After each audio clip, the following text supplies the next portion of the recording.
Here's what you'll need to do to create a digital cyanotype. So cyanotype is a photographic process that goes back to the 1800s, and one thing it was used for was to create botanical specimen, like the ones that you're seeing here.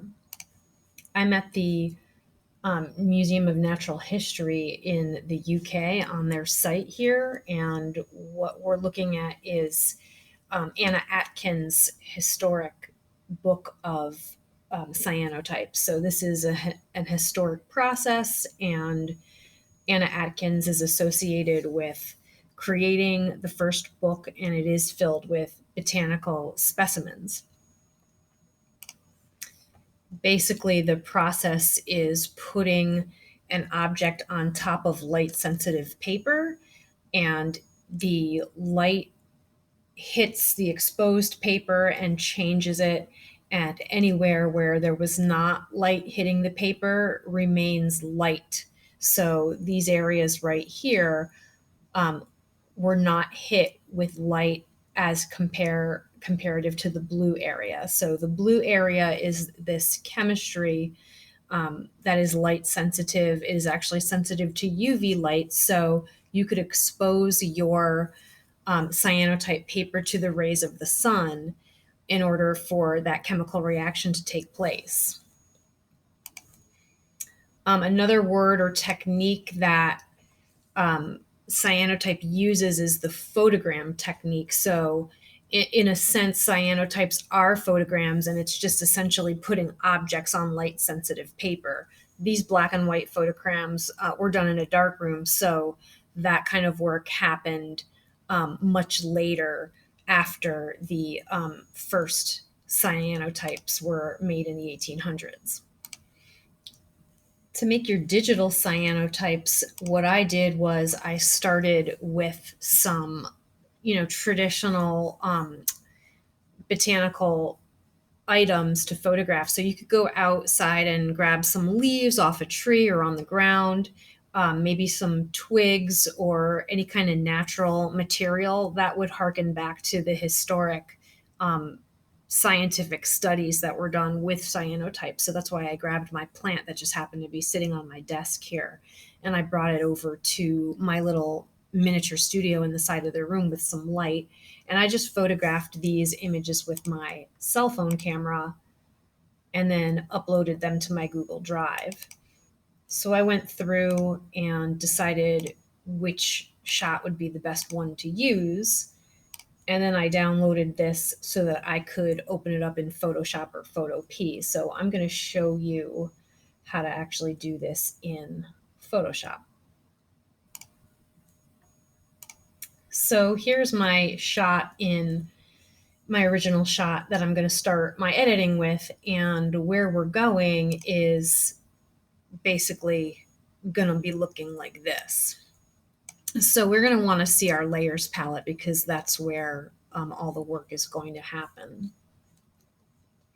So the first thing that you're going to do with your shot is you're going to go down to your adjustment layers. Remember, that is the circle that's half filled in. I always refer to it as the black and white cookie, but it's really technically the adjustment layers. And I'm going to turn my image black and white.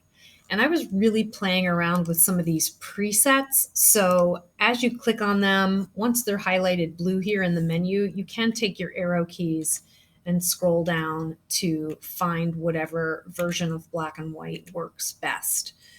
I'm going to go with lighter and see how that works, because I think what you really want is you want a lighter background. We have to think how this is going to look in the negative version. So as a positive, the background should be very light so that when we do the cyanotype effect, the background will be that traditional dark blue. So I think I'm going to go with this lighter version of black and white.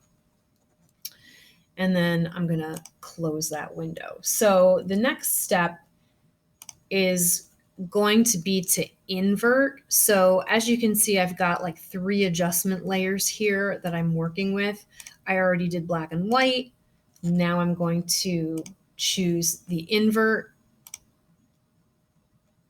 and basically invert changes your image from negative to positive. So going back to my finished version, I've got an adjustment layer that's called levels.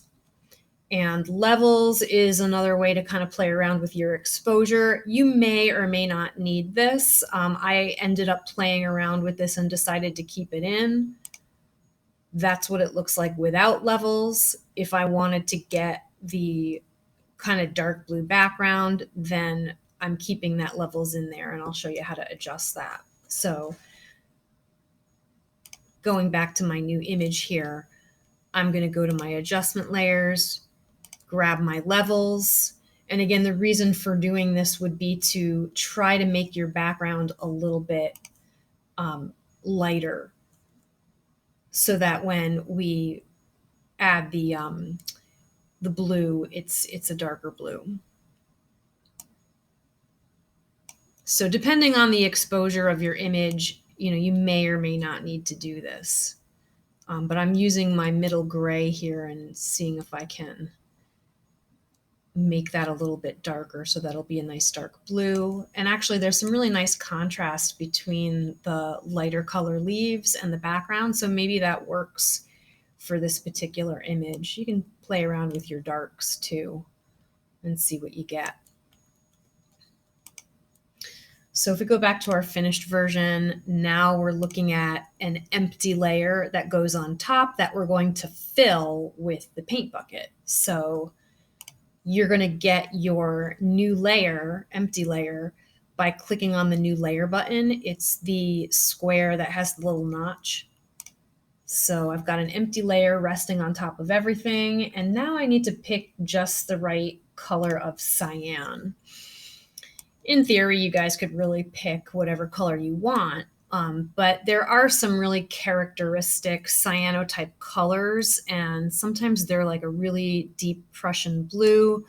Other times they're a little bit more like greenish blue. So like this kind of color would be considered cyan, especially when you guys are looking at your color balance in digital photography.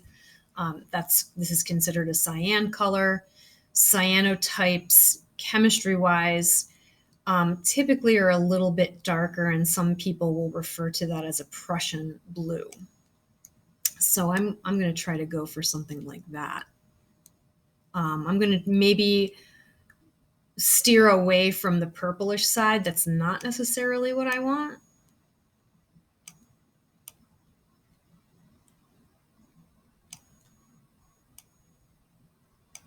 And maybe we'll give this a try, but you can always change it. You can always refill if the color doesn't look right. So I'm going to go with something like that. Maybe I'll just go a little bit darker to be on the safe side. And okay. If you can't find the paint bucket by right-clicking and checking under the gradient tool, if you're in Photoshop, the dots, right-clicking will show you all the other tools. And sometimes my paint bucket is hiding there. So I've got my paint bucket. I'm in the empty layer where I can do my fill, and then I'm just going to click anywhere on top of this image to fill. So the last steps are going to be going to your blending mode in that fill layer and lightening.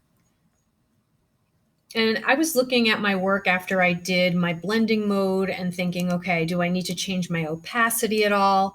That might be something that you want to play around with. I think this is a little bit too bright for me. So I could start playing around with these adjustments again. Remember, when you are clicking on the adjustment, double clicking on the adjustment itself, that's going to bring the editor out again. So I can work on getting my background a little darker if I need to.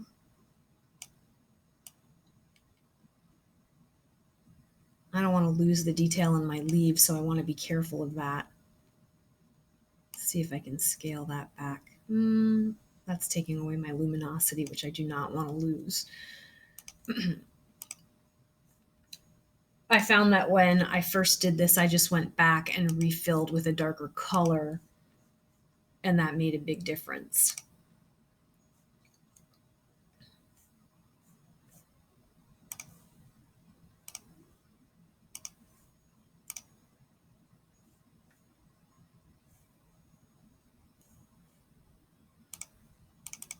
So you may have to go back and start tweaking some of these things. It is starting to look more on the gray side, which is not the effect that I want. So maybe the lighter blue is actually a better choice.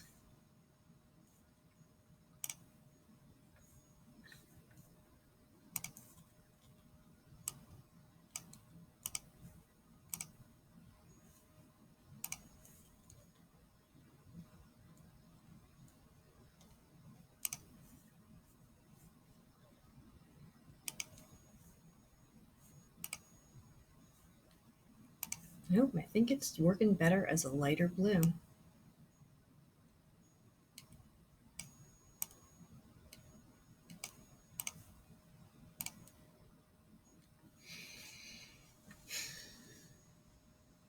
On top of it, I could always do an adjustment for brightness and contrast if I'm feeling that this is a little too bright.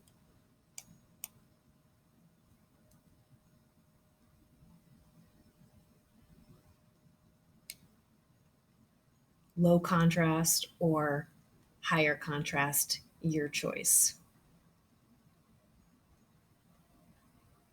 Historically, many times prints happen to be lower contrast. So you can lower your contrast if you want to replicate some of the historic cyanotypes that you might find pictures of on the internet. But I know a lot of my students tend to like things that are more high contrast. So again, that's a personal preference. So have fun with that. Remember when you are saving your files, if you want to retain all the layers to continue to edit at a later point, then you want to make sure you're saving as a Photoshop file. In Photoshop, it's instantly going to be saved as a PSD when you have built a file with layers. But if you're in Photopea, you'll have to choose File Save as PSD to keep those layers. So I'm going to save it in my photography folder. And I'm actually going to rename this because I have several versions, and this is version number 2.